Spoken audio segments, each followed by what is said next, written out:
Sorry. Okay, Parshas Korach. So he quotes, this is a mimer from the Alter Rebbe. We're not going to do the whole mimer. We'll do as much as we can this week, this week's Parsha, and then we'll go on with something relevant to next week's Parsha next week. So, V'yikach Korach. Oh, welcome, Elisa. How are you? Okay, I've got you on mute, and but do come off mute when you have a question. So the rebellion of Korach. V'yikach Korach, ben Yitzor, ben Kahos. His name is Korach. He's a son of Yitzor, and who is the son of Kahos, ben Levi. And of course, because he's a Levi, all the Kohanim are from the tribe of Levi. And he has a, so-called, we would say in English, a bone to pick with Moshe. Why is it that he is not designated, since he has such yichus, and he comes from one of the high points in the chain? He wants to protest his secondary role as a Levi, and not as a Kohen. So lahovin inyan machloikis Korach, the adosai. To understand, now understand here means not according to Pshat. The Pshat is laid out in the Chumash, but according to Drash and ultimately to Sod, those levels of Torah. What's the whole deal of the argument of Korach and his congregation al Moshe v'Aaron, on Moshe and Aaron? Excuse me. Uberabbo's Parsha, and in the Midrash Rabbah on this Parsha, Omer Rav Levi. Rav Levi says, Lama cholak Korach al Moshe. Why did Korach disagree, argue? Where cholak, of course, means like apart, a chelak. He took himself apart. Why did he separate himself, break apart, argue on Moshe Rabbeinu? So Omer Ani, he says, this is what Korach says according to the Midrash, Ani b'nei shel Shemen. I am a son of Shemen. Ben Yitzorah, that's his name, Korach ben Yitzorah. And Yitzorah is a word for oil. Yeah. And I am the son of oil. Shenemar, v'terushecho v'yitzorecha, right? Your oil. And your oil, this is part referring to the offerings in the Beis HaMikdash, and in the Beis HaMikdash there were oils.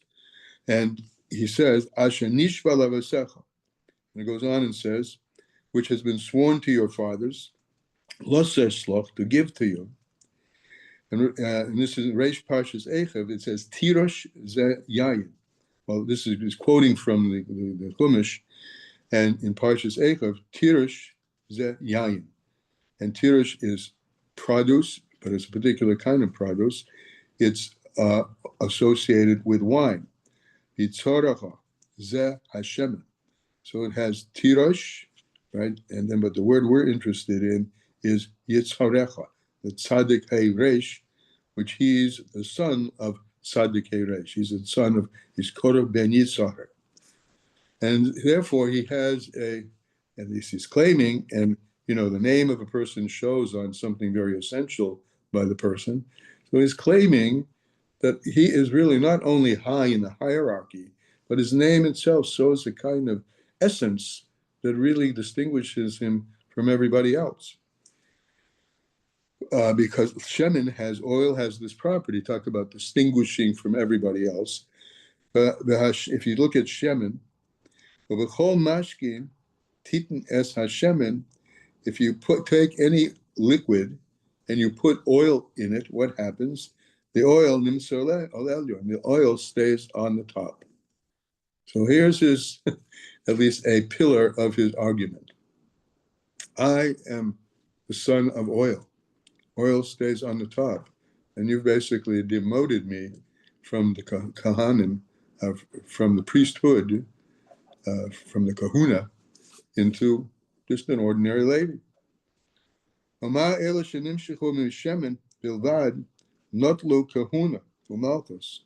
says, why is it that I, who am like this, and why these others, why am I demoted, not a part of the kahuna and the malchus? Why am I not that? Sha'ani b'nai shel shemen. I'm a son of oil. Ene nimshach v'nasis kohen. And I have not been drawn, meshach, drawn to and drawn to be distinguished as a kohen, umelech, and as a king. I mean, the kingship of the priesthood. So miyad nechlak al Moshe. So that's his attitude, and this is the sort of the panemius of where his attitude comes from. And what does he say to Moshe? And he approaches Moshe with a so-called a trick question in halacha. He says, and see over there, and he takes himself apart from Moshe. And until now, the Alter Rebbe says, Ad kan l'shoinei, until now is what he said, v'ayin shom be'arichas, and see what this was all quoted from the Midrash. Well, to understand this, v'gam ha'shaychis el ha'machloikas, and the relationship of his argument, shecholach al kahunas Aaron, that he argued on the priesthood of Aaron, cholak gam kem al mitzvahs tzitzis. So, how did he do this? He posed, as I said earlier, a halachic question concerning the mitzvah of tzitzis. Kimesh Pirush Rashi. And Rashi brings this in his Pirush on the Chumash. And what does he say? This is the story. He said, Korach confronts Moshe Rabbeinu. Who Moshe Rabbeinu, by the way, you probably know that the second Luchos had an advantage over the first Luchos, that the second Luchos were given with the interpretations of the oral Torah. So Moshe is not only Moshe Rabbeinu, the tzaddik of the generation, from that perspective, chosen to be the leader, but he's also the Rov. He's the Rov of that generation. And because he received the oral Torah, he received halacha in the second, when he was on the mountain in the second Luchos. So he asked him a halachic question. He says, Talis shekula techelis. If you have a talis, all of which, every strand of which, this talis encompassing a person, all made of techelis, right? Techelis, was a form of a blue ink made from some kind of animal. There were different opinions about sea animal, exactly what it was, this animal. But let's say, we know that it says Pesil Techelis, right? In the Chumash, when it speaks about tzitzis, it says Pesil Techelis, a strand of Techelis.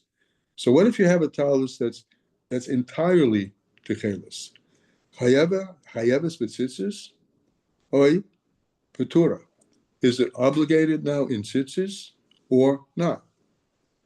So of course there's a side to think, well, no, because it says seal techelis, a strand or a string of wool of techelis, and now every strand of this weave is techelis. So no, right? So Omer Lahen, and what did Moshe say to Korach and his congregation? He said, Chayeves, it is obligated in tzitzis.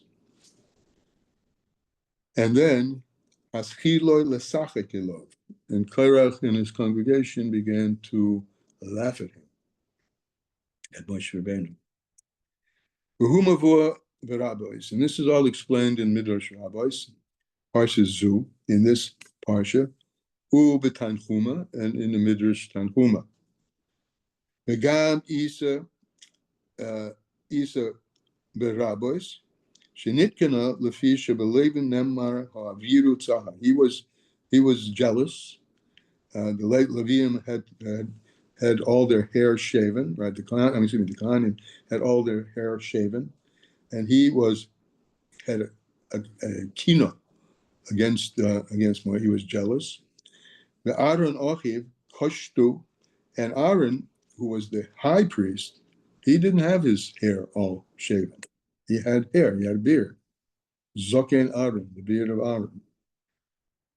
Okay, and again, this is he wants to be. Basically, we said it earlier, but he wants to be not only Kohen but the Kohen Gadol.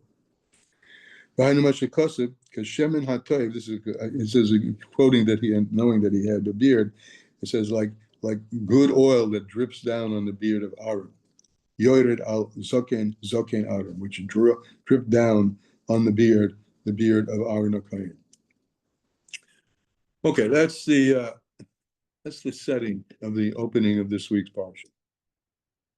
So now let's understand this, and particularly we'll understand it in terms of avoida and in terms of the sod, meaning the fundament of how reality is organized. We're going to now take a look at this through the lens of the mitzvah of tzitzis and through the garment of tzitzis, talis and tzitzis. Okay, well, the Hoven Kolza, to understand on this, all this, Sorek Techila, Sorek Lahavin Techila, we have to first understand Ma'at Nazer, a little bit of the Indian of mitzvahs asiyas tzitzis. What's the Indian of making tzitzis? You can see if it's written, this is the pasuk that we say, also lahem tzitzis, we say it every day, they should make for themselves tzitzis, pasil techelas, with a string of techelas. So, I mean, that's what the Torah says. So he said, okay, string. Well, now all the strings are techelas. So there it is, right? Uzachartem, and we say this, of course, every day in Shema, and if you're wearing the talis, you take the tzitzis in hand and you look at them, and when you look at them, uzachartem, and you remember what God has done for us in taking us out of Egypt, and with this tangible in your hand and looking at it with your eyes, the intent of it is that you will look at this and remember those things which are involved in the language, and you won't go running after the frivolity of your heart. So what's the idea? The inyan. The inyan, you see, it's written, Molla kola oretz kavoidoi, about God. The whole earth is full of your kavod, which will just translate it simply your glory, your glory. Kavoidoi, what does it mean, kavoidoi? A kavod is a ray, a ziv yikoreh, a ray of his splendor. I mean, they try to glory, but it says, imagine a sun emanating multiple rays, and that's the rays are what's called his kavod. I'll call kavod chuppah, right? And when you get married, that on everything is the kavod, is the fusions of the kavod coming down from the chuppah. Ukasiv, it's also written, Esa Shemayim ve'esa oretz animole. So on the one hand, it says his kavod, which are his rays, right? That's what's filling the heaven and the earth. And on the other hand, that's how we have to understand this. He's bringing another, on the other hand, what does it say? It says, Esa Shemayim ve'esa oretz animole, ani mamish, I myself, which this poses a contradiction. What is it that is filling the creation? Is it only merely the rays of Hashem, or is it God himself? Well, it says both. Kavoidoi, his rays, and myself. So both. So this will lead us into an understanding of the garment of the tzitzis versus the tzitzis of the tzitzis. I guess I should say the garment of the talis versus the tzitzis of the talis, because that's the halacha, right? We just learned above that a talis that is only al techeles is still obligated in tzitzis. So therefore, that even though they're both techeles, there's something about the garment, and there's something different about the strings. There's the kavod, which are the strings, and there's the garment, which entirely wraps you, which is like God himself. This is known. These two things that I fill, my kavod fills the world, which is the strings, and animale, which is me, myself, and I, that is indivisible, has no parts at all. So it's known there are two levels by which godliness enact. the way godliness enacts its energies on creation. One is called Memali Kol Almin, and one is called Soviet Kol Almin. And this mimer, one of the reasons I picked it, besides the fact that it's on the Parsha, it also resonates with the similar topics in the portions of Tanya that we've been learning for at least the last week or more.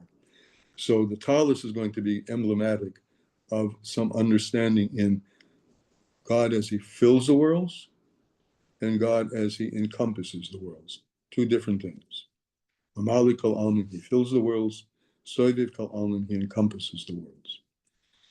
There's a mimer of that effect. It's a mimer we learn in Kodesh Elo. And he references to other places, and in general, this concept is a major concept in Chassidus and a major concept in Avodah. And that's, of course, one of the reasons that it's the first mimer in Likutei Torah of the Alter Rebbe on Parshas Korach. Very fundamental. V'zeugam came in Torah mitzvahs, and this is also this all-encompassingness and this particularness is also the twofold structure of Torah and mitzvahs. So we have it's a structure of filling all worlds and encompassing all worlds. That's one structure, and another is Torah and mitzvahs. Minikasiv, it's written Levosheha ketelik chibur. This I think is from Daniel. I'm quite sure, not 100%, but quite sure. It says his garments are like white snow. V'sareshe ka'omer naka, and his hair is like clean wool. His garments are like white ketelek, like white snow, and his hair is like white wool, clean wool. So the hainu bechina soivu kol almin. So this is another structure. His garments, right, and the garments. The garments are like white, like snow, and the garments and the hair heads like wool. Lahainu. So how are we going to, all these constructs, these dual constructs, we're going to explain. First, Soivev Kol Almin. That which it says, I encompass all worlds, Soivev, which there's two levels, right? Encompassing all worlds and filling all worlds. Well, of course, the talus Godel, encompasses the whole body.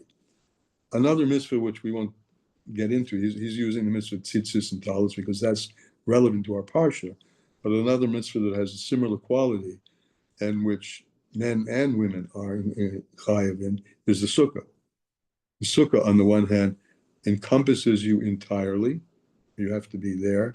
Inside, you're in it, just analogous to the way that a man, when he wears the talus, is inside, encompassed in this cocoon sort of thing of the talus. So there's the cocoon or the envelopment of the sukkah. And in that envelopment, that's where you're supposed to make your brucha on the lulav and esrog. And the lulav and esrog divide into daled minim, 4 things. So you have the all-encompassing singularity, and you're inside it, in that all-encompassing singularity, and there you're doing 4 things, the daled minim. So the sukkah is the makif, the all-encompassing, and the daled minim are the mamale, as you can see, 4 directions, north, south, east, or actually 6, right? North, south, east, and west, up and down, and each one brought to the heart. These are the midos. So sukkah is a corresponding, just to keep it in mind, just because not everybody on this call wears a tzitzit, but everyone on this call is probably is obligated in sukkah. But they have a similar construct. There's Soigikal Almin and before we go forward, would you please distinguish between the makif and the Soveva Ka'amim? Because I thought of Soveva surrounding, and yet the sukkah is also the makif. Maybe I misunderstood then. Would you? Olis is the makif and the sukkah is the makif. Yes. Okay.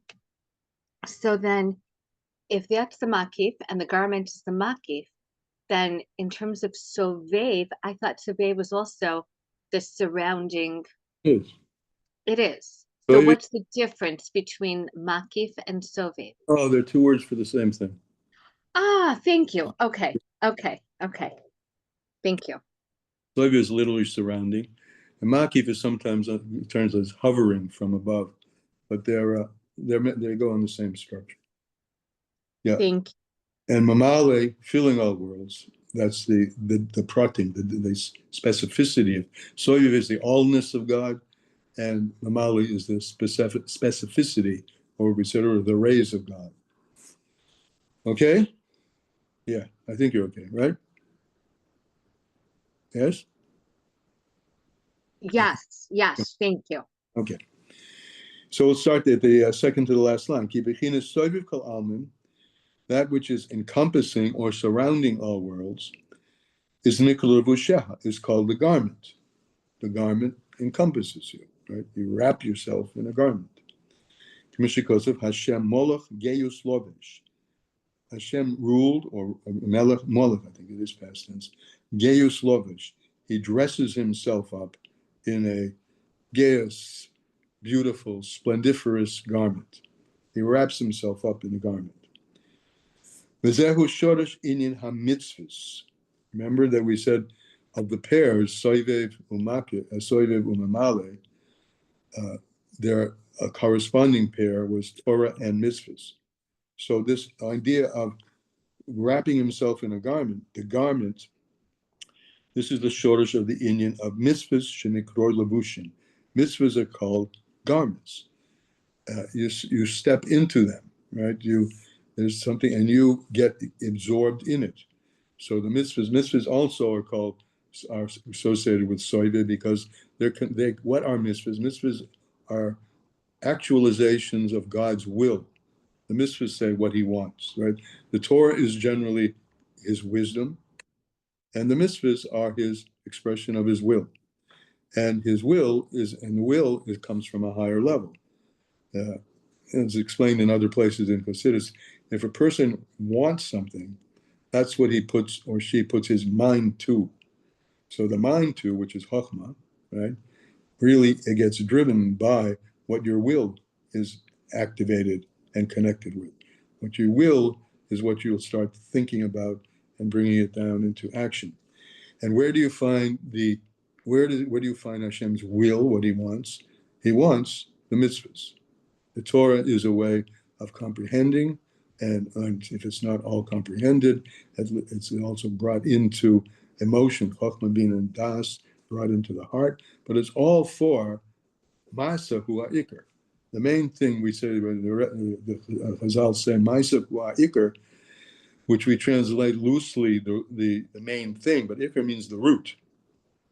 The root of everything is the mitzvahs, and that comes from the crown, the keser of Hashem, which keser encompasses everything. So this is the shor's inyan of mitzvahs, shenikra ulavushim, which are called garments in the sense that they totally wrap everything. And then you have, remember the hair of the head, so the hair comes out in little strands, if you have any hair. Right? It comes out in little strands.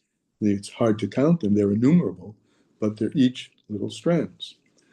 Wait, before we go forward into the strands, so I just want to make sure if it's okay that I'm clear. So the mitzvos are the garments. They're the surrounding makif. The Torah is, I understand it being the Ratzon Hashem, but that's the Panemius? The Torah, yes. The mitzvahs are the Ratzon and Panemius. Wait, what?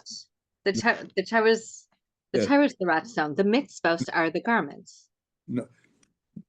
Mitzvahs are garments, yes. Right. And okay. what garments do, they surround you, right? Okay. That's equivalent to God's will, which encompasses everything. He has said Oh, everything in existence is associated with some kind of expression of God's will.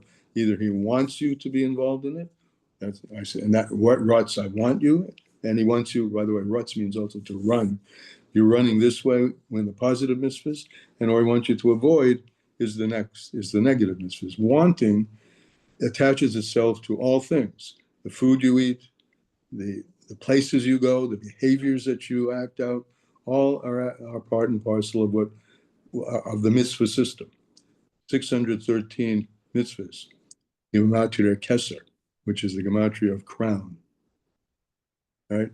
And that crown expresses the makif. That's why even I know a little bit why you're confused. The crown sits on top, right? And the garments enwrap, but we're using that total enwrappedness, that which is enwrapping everything. Where is its source? Its source is where is God's Ratzon. And that source of everything embeds itself in everything. Then, thank you. and then you have the Torah, which is Torah Chochmah, which is now that I have a will for something, I have to bring it into, I have to some extent, understand it. I have to catch my mind has to catch it. My bina has to absorb it. Then it has to go into the heart, etc.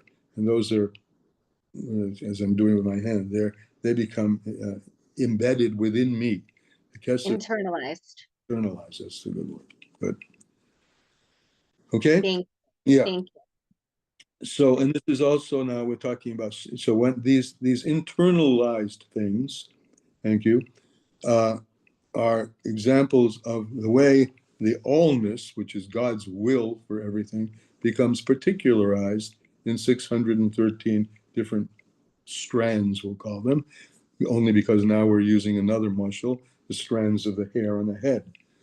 All right, the saresha, this is from Daniel. Mashemer bebechinas penimius. And that the strands, right, each and everything, you're going to do them with one limb or another, with your hands, right? You're going to put on tefillin if you're a guy. You're going to bake challah. You're going to light a candle with your feet. You're going to walk to the Beis Hamikdash, mamash, right? You're going to go out on talucha if you're a Lubavitcher. You're going to use your feet to bring Torah to other people.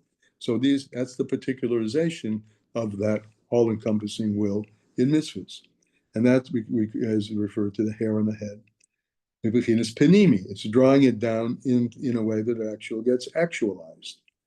Lies memali kalam. That's how God's will, which is his all-encompassingness, fills all worlds. So on the one hand, we said earlier, what seemed to be a contradiction, that his kaved, right? We use the word kaved, that his kaved, which are his rays, fill everything. And we had another sentence that he fills everything. It's not just the kaved. So what we're learning here is the two of them go together. The will, which encompasses everything. And one of the examples of the will encompassing everything, which may help here, is that it's brought in Chassidus that if you take your finger and accidentally touch a hot stove, you have this immediate knee jerk, well, hand jerk backwards, right? It doesn't take any time. That's because of it's so connected with the ruts, and the nervous system is connected. You don't have to think about it. No intervention of chokhmah, bina, or das, or pondering what to do, because that's instantaneous. So that's an example of the crown and the rutzon investing itself in equally in every single thing, every single material thing, every single spiritual thing, every particle, every subatomic particle is invested equally with God's will. They express themselves very differently, right? The physical body has many different parts. The spiritual bodies of angels have many different parts. So the multiplicity is a function of how God fills all the worlds, multiple, and the singularity, it's only me, I feel everything, is the all-encompassing. And they exist together. They're not opposites. They're a paradox that particularity and allness can exist at the same time, or definition and the absence of definition can exist at the same time. So this is what's being expressed. That's why this is going to, we'll go further, but this is the root of why a talus, which is all blue, still needs tzitzis. Because yes, the blueness is important, but the allness is important as well as the particularity of everything. So you have this twofold, and initially seemed to be contradictory. That's what Korach said to Moshe. Wait a minute, this doesn't make any sense. But it's not a contradiction. It's a paradox that God can fill everything with His allness, and at the same time, He can fill everything with His distinctiveness, making things very different and yet all the same. Let's go further. This becomes a little bit more apparent. Okay, so what did he say? That the particularization is embodied in the second column, the top line, the hair of the head, particularly. And the hair of the head is a manifestation of multiplicity. Multiplicity is the panemius, the different parts of the inside of me, my right hand, my left hand, my heart, my kidneys, etc., etc. Lies mamali kolal. And that's what we call filling all worlds.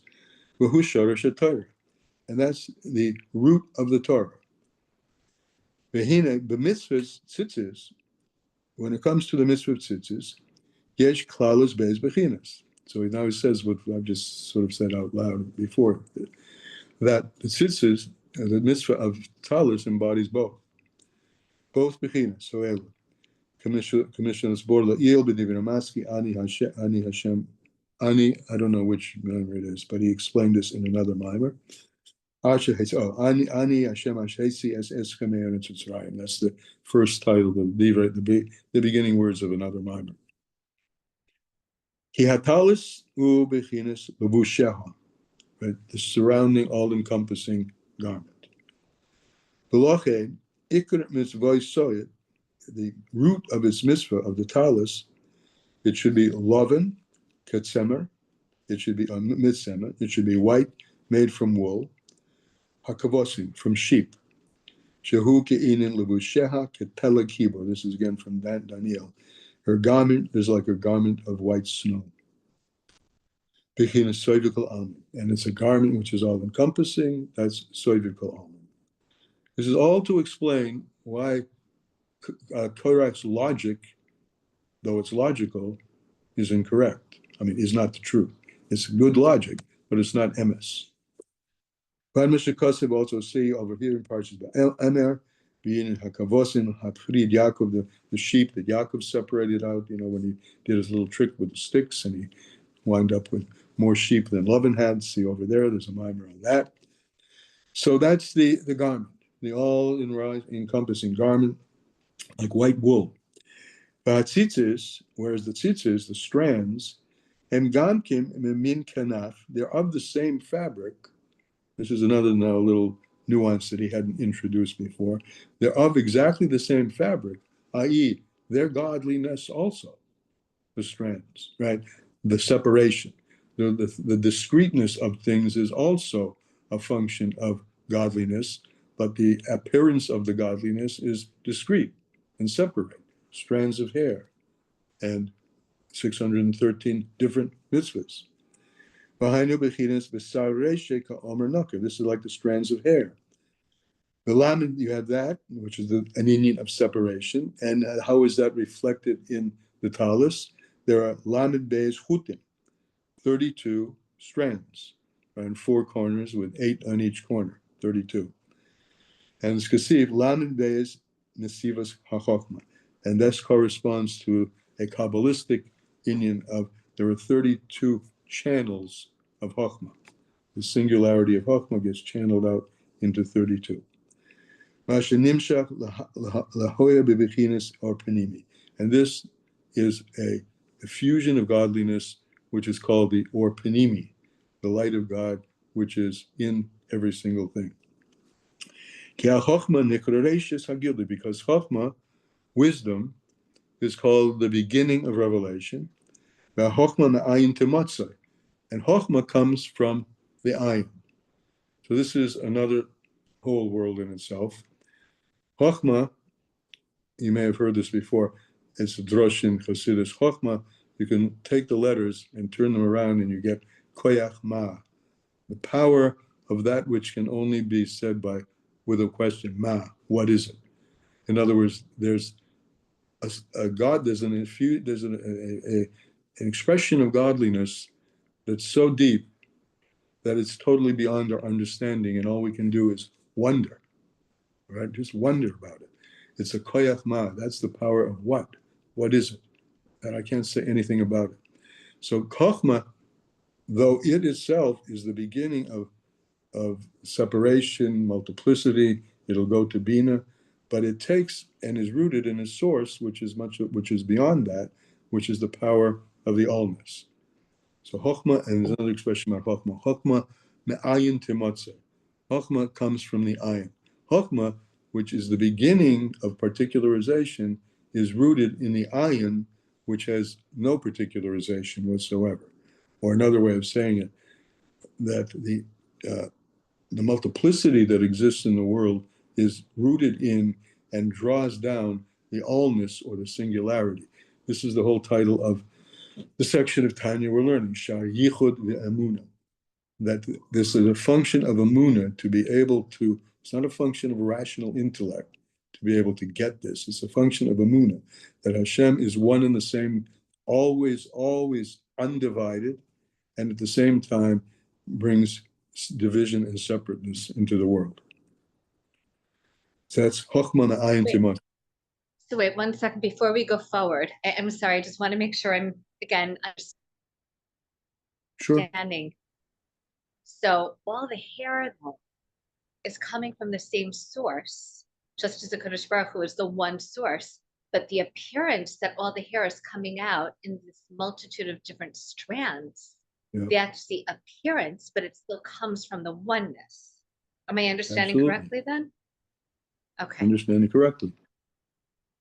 So a simple mashal is brought in Shar Yichud Ve'emunah about this is the sun and the rays of the sun. There's one sun, and yet you can see that, at certain time, sometimes if you probably have seen this in your own house, if it hits you the window pane in such a way, you can see rays of light coming through.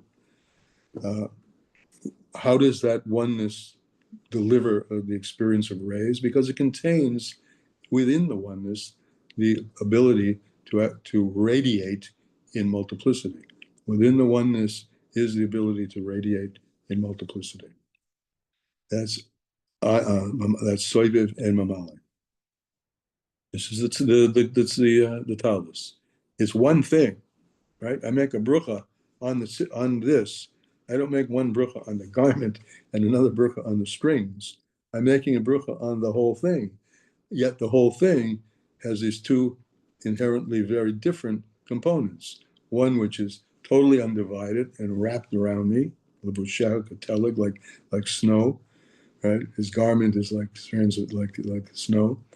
And then I have the tzitzis, but it's one talus, manifesting both of these qualities. And we're focusing on the talus because we're in Parshas Korach, and he focused on the talus. As I said, we could be focusing on other mitzvahs as well. Every mitzvah has this quality that its source is in God's singular will, but his singular will divides into 613, to use our language here, strands. V'zehu inyan ein koved ela Torah. And this is the idea, there's no glory. Remember, it says, my koved fills the world, right? The koved is the rays of light. Light, Torah is the source of light. That's why the first volume of this whole collection of Maimorim from the Alter Rebbe is called Torah Or, because Torah is a light. And it's a light that comes from a singular source, but as it flows through, again, coming to the sun, flows through the atmosphere, it gets divided into many, many different particular rays. So, though in covet el Torah, there's no covet except for the Torah. There are no rays of light. There's no emanation except the Torah. This is the supernal covet. the supernal. I mean, they always translate say glory. I don't know another word for it, but to me, glory doesn't really mean anything. What it means is the manifestation of godliness as it transitions from singularity into multiplicity. That's really what it means. And that's called kavod Allah. That's the supernal upper place where this begins in the first place. And it comes down in Lamed Beis Nesivas Chochmah, in 32 strands of Chochmah. Lamed Beis, of course, is the heart, because these strands are destined for the heart. The heart is meant to be the motivator of us doing mitzvahs.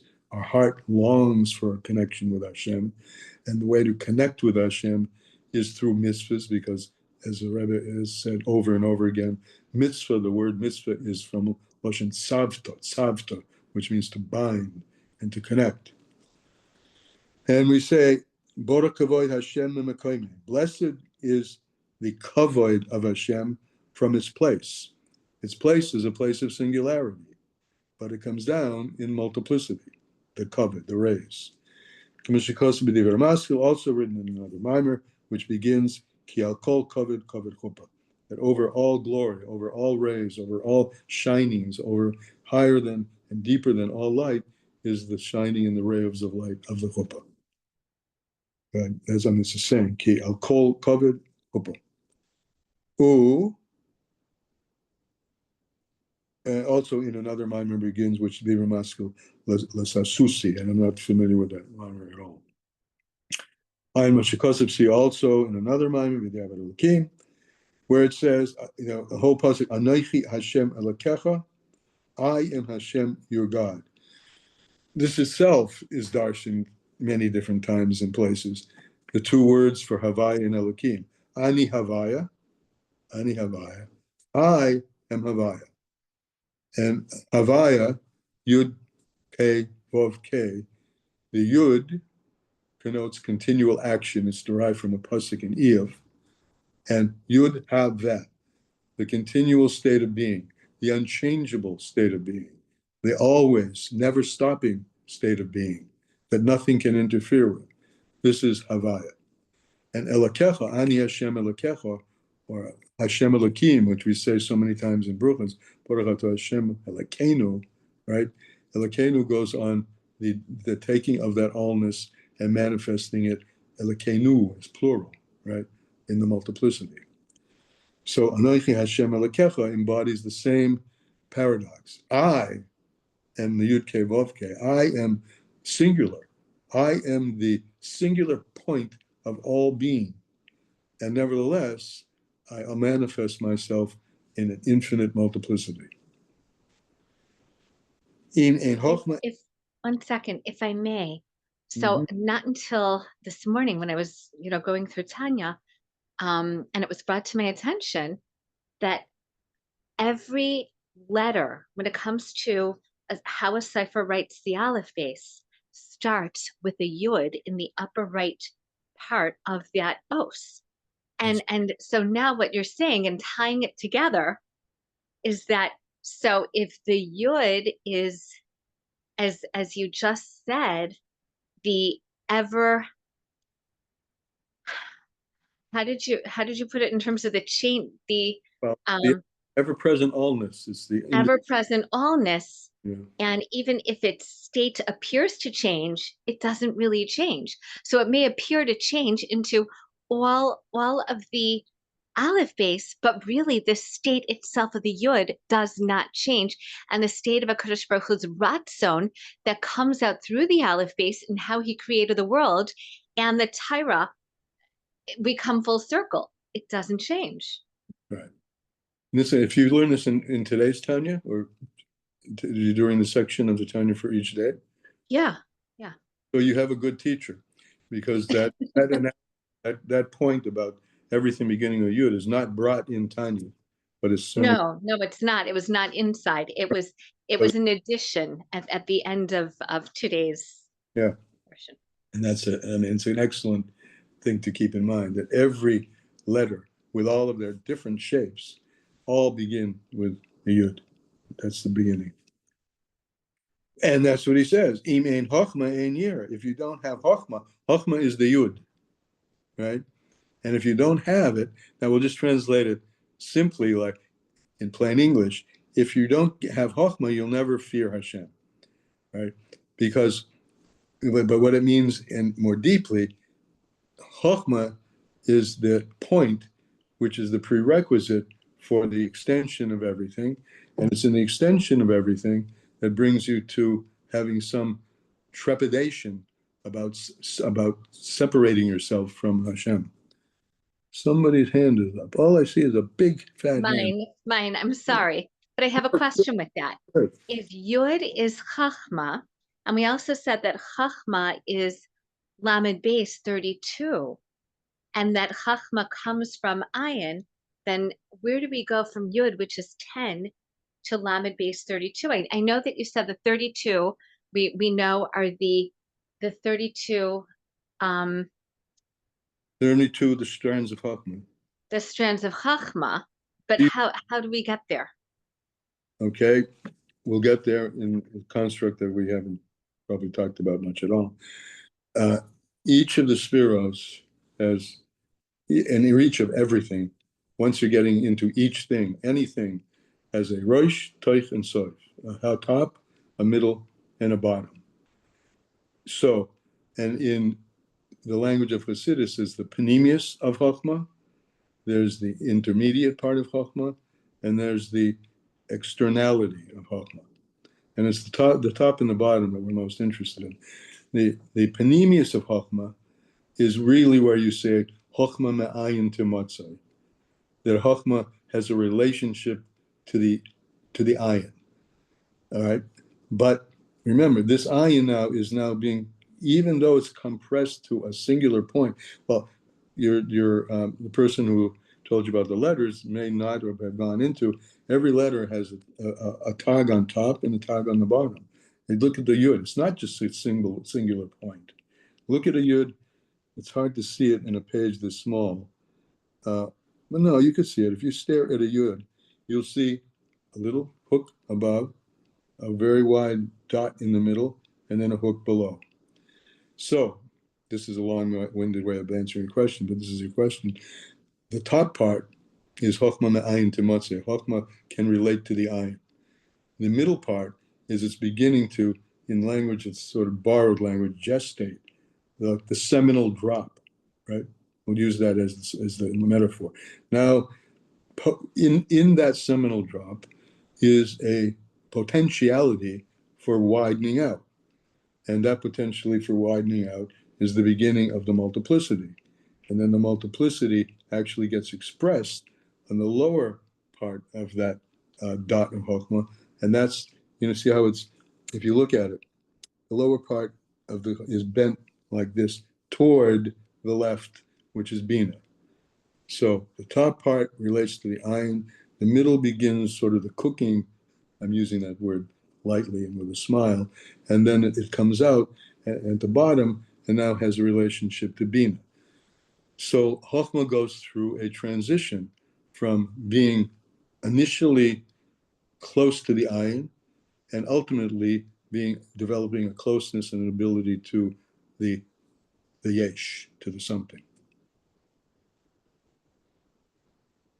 Do you get that? I think I'm processing it. You explained it very clearly, but I need. Rosh, Teich, and Soif. Everything has a beginning, a middle, and an end. Right. That part I got. Yeah. And the beginning of Chochmah is its relationship to the allness, and the end is its transformation of the allness into somethingness, the nothingness into somethingness, right? If the allness is called ayin, right? Nothing. And I always touch that very literally when I explain it. Nothing doesn't mean zippo, nothing. It means no thingness. There is no thingness there. There's just allness of Hashem. But that no thingness is meant to be transformed into the multiplicity of at least the 613 mitzvahs. And Chochmah cooks it up, so to speak. Takes the allness and cooks it up into and dishes it out in terms of multiple things that Bina can grasp. And so then the Chachma is really taking something from the first of the four worlds. If we go with that from the idea of something where there's no thingness, but it's the idea, and it brings it all the way through the four different worlds, through the different channels within them, all the way down into the something that it can be that appears like it's distant from the origin because it appears to be its own thing, but really it's all part of the same. right. Okay. That calling appearance of something versus another reality where it doesn't have the appearance of multiplicity is the difference between what Chassidus calls das elyon, the supernal way of looking at things, and das tachton, which is the lower way of looking at things. It's the same stuff, but from the perspective, what's the pasuk say? Ani Hashem le'shenisi. I am Hashem, I do not change. And though he doesn't change, he is the inventor of changeability. And when you look at that, that's called Das Tachton, where Das Tachton is the point of view where there's a lot of infinite stuff. And that's our point of view. His point of view is it's the same as it was before. So this is the word magic is in my mind, but that's not the right word for it. This is the function of what the Alter Rebbe says. Clearly, one cannot understand with one's intellect that he can be both singular and finely singular and infinitely multiple at the same time. And it just depends where how are you looking at it. Thank you. Yeah. So and that was all, by the way, ein chochma ein yira, right? Because that's talking about the aspect of chochma which is beginning to feed out multiplicity, first into bina, and then into das, and then through the posterior lobe of das, all through the many channels of the nervous system, right? And then when you can have an apprehension of how awesome this thing is and how beyond any faculty of reason that we have, one develops initially a fear of being separated from that because you know that it is your life. And at the higher level of Yira, a sense of the awesomeness of it, that this thing which is totally beyond our ken, totally beyond our ability, it's an interesting word, ken, do you know him? And it's in Yiddish, kenim, do you know him? Beyond our ken is enveloped within us. And that's a paradox, and paradoxes by nature are not understandable. They remain paradoxes, but they are, and living with the paradox, it says about Hashem that he is the one who can carry paradoxes. In the language of Noise Hafachim, he carries opposites. He carries nothing and something at the same time. He carries singularity and multiplicity at the same time. And in our language we started with, he carries soivev and mamali, all encompassing, the garment, no differentiation, and finely differentiated the mitzvahs and all the infinite things of creation. Now he begins something which we are not going to have time to really get into. He starts by saying, now after all this, he says, Ulavar hadavorim, to explain these things. Well, hopefully in our conversation we have explained, but he's going to now start his explanation. Hine, Sorat lahavin techila. We have to first understand the inyan of or panimi and or makif. The light of Hashem, which is called panimi, invested in everything and responsible for the multiplicity of things, and the or makif, the all-encompassing, which is in everything equally, makes no differentiation. It's responsible for that a thing exists, but not the quality of its existence. That's another way of putting it. That something exists is a function of the or makif. That it has a particular way of existing is the or panimi. And they're both happening at the same time. The talus and the tzitzis, yes, they're both necessary.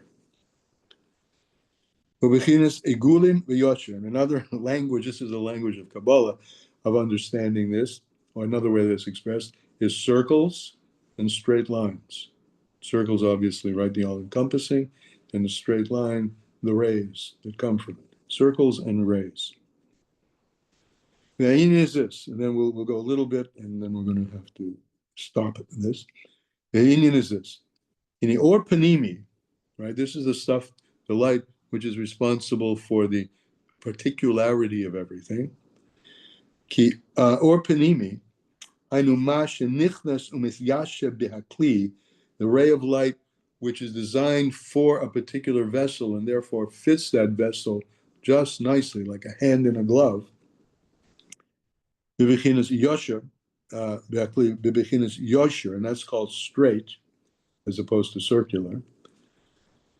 And it has levels of up and down, like if you have a straight line right here.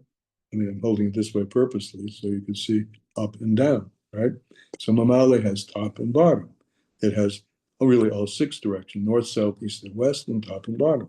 Directionality is a function of Mamale. Particularity and directionality are a function of Mamale Kolalman.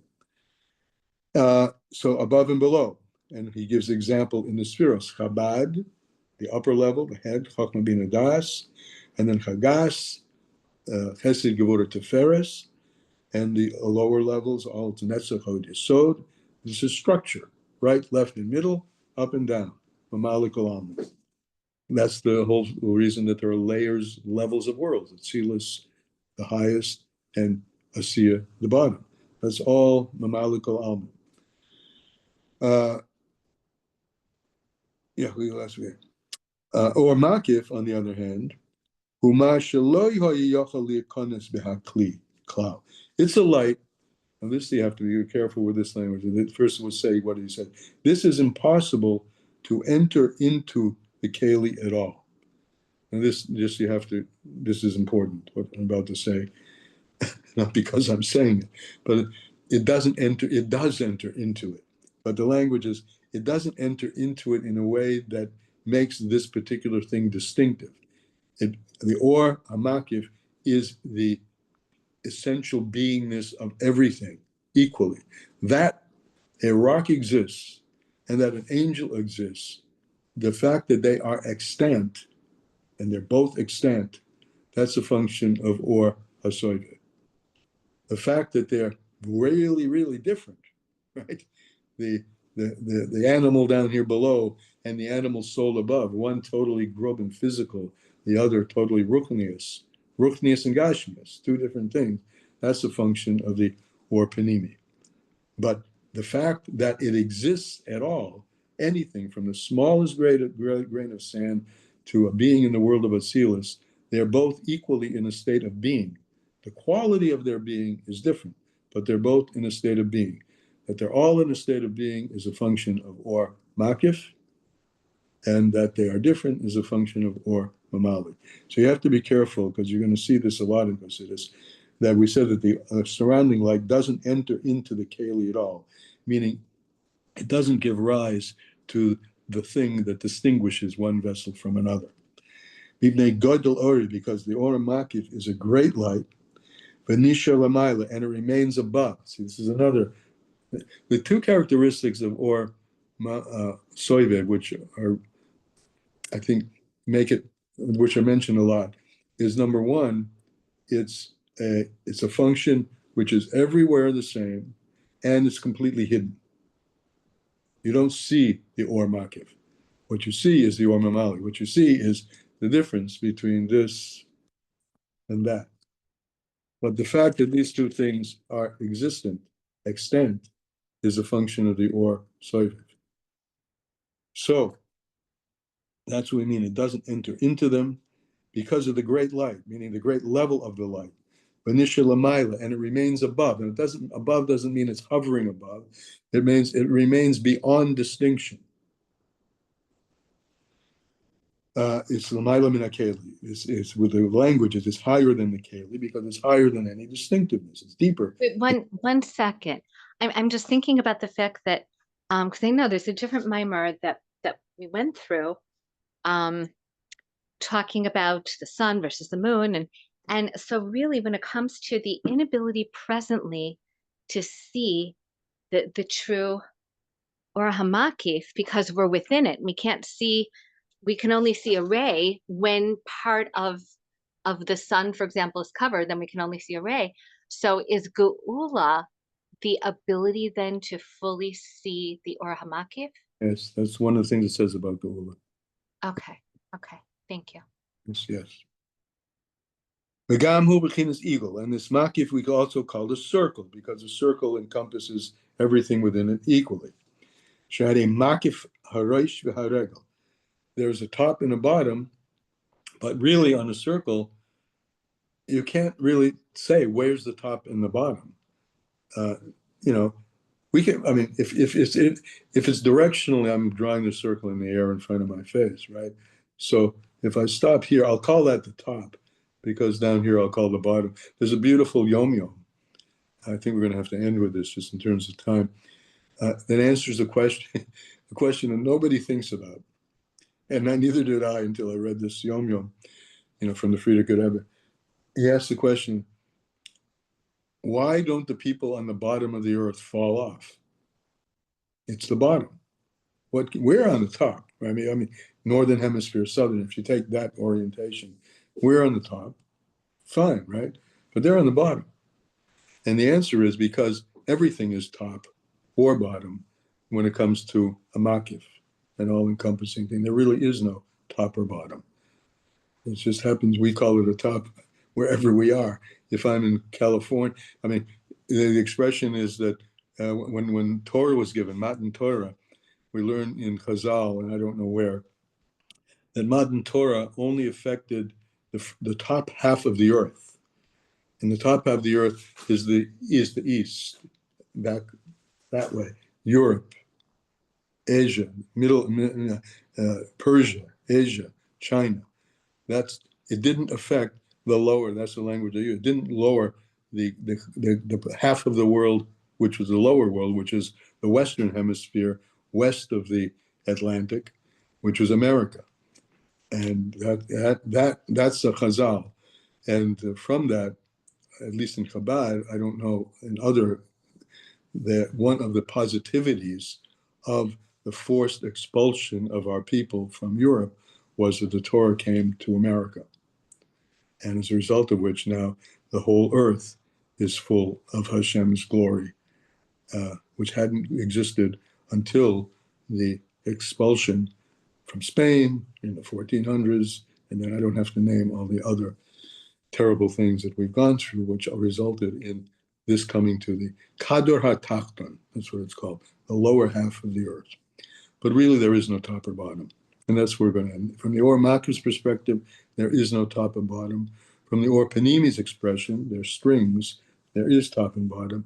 Both are necessary, Makiv and Panimi, and therefore strings and talus don't cancel out each other. Even if the talus is made all of purple, you need the allness of the garment and the stringness of the strings. And that's the skinny on the argument of Korach in the sweet part. Thank you. Okay. Any final questions? Can we continue this just to get more of the explanation next week? We could continue. I have nothing against it. I mean, look, we have a small class, and I'm not against it. Generally, I like to do things relative to the time. No, fine. That's what we're going to do. We'll do it. Thank you. Okay. Thank you. We'll have a wonderful week. This Rosh Chodesh Tammuz first day, and then Tammuz begins Thursday.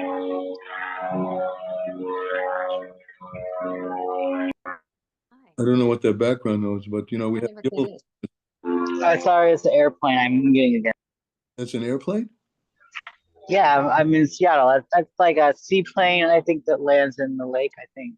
Oh, wow. Very I interesting. think. It's a seaplane, right, Mom? Yeah, there's these seaplanes that they fly into the water and take off on the water. It's one of those. That's why you hear it so close, because I'm right by the lake. I just want to end with a Gimel Thomas quote, because Gimel Thomas, of course, I mean, there's no denying that losing the Rebbe's physical presence was a big blow and continues to be a big blow. But the Zohar tells us that a tzaddik, and this is actually brought in Tanya, a tzaddik, when he leaves his body, because the soul goes on forever, they says the tzaddik, when he leaves his body, is more present in all worlds, including this world, than he was when he was confined to the limits of the body. That's why you notice on Lag BaOmer, which is the yortzeit of Rab Shimon Bar Yochai, it's called Hilula of the Rashbi, which is a wedding.